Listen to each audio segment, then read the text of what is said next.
น้องตัวนั้นเออ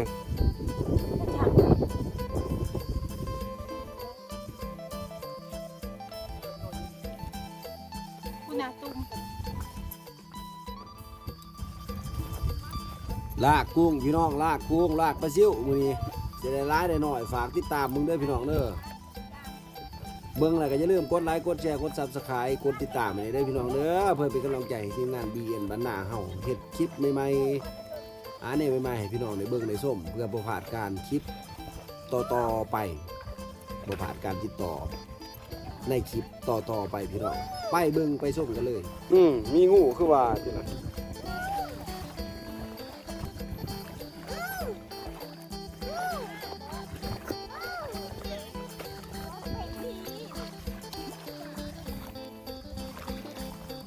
เอายังใส่มันตุ่ม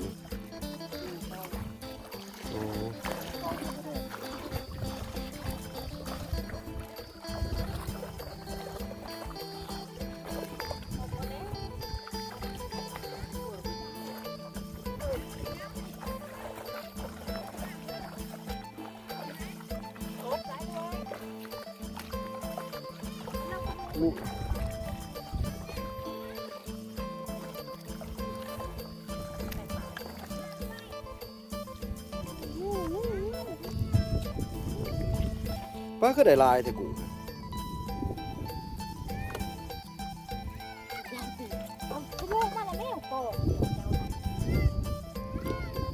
ป้าดิ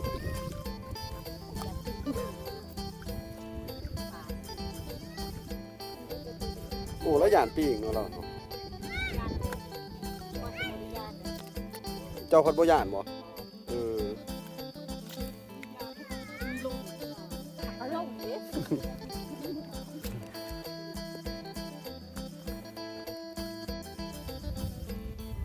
ที่เดิมอยู่แต่ที่จุกป่าเนี่ยที่มันจะมีพวกประหลาด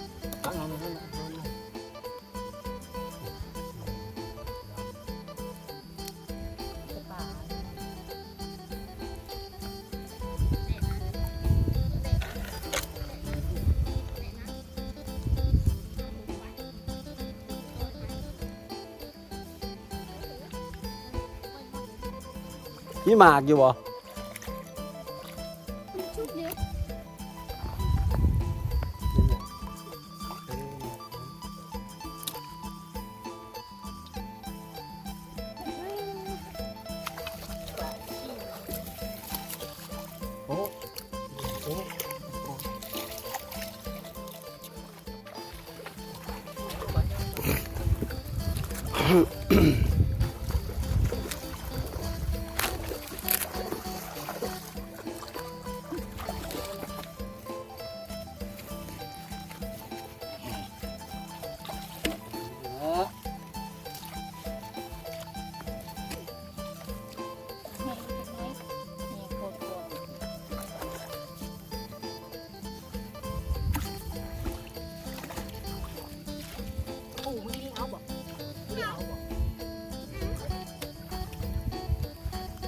มันสิอยู่ในบนเขาเอาขี้เหงื่อไปว่างใส่นี่แหละ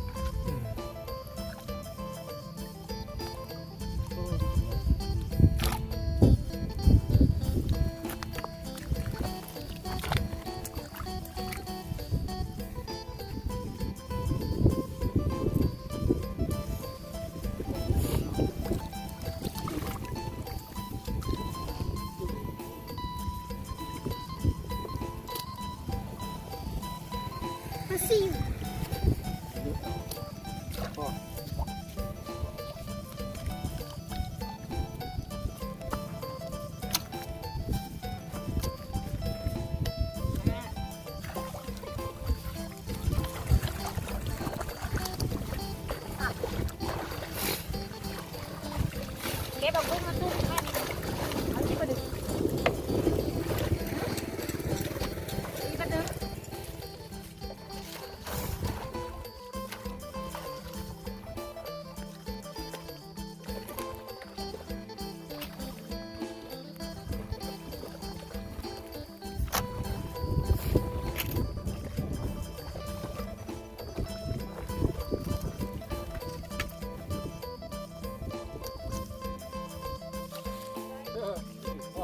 คือบนหลังยาวๆเลย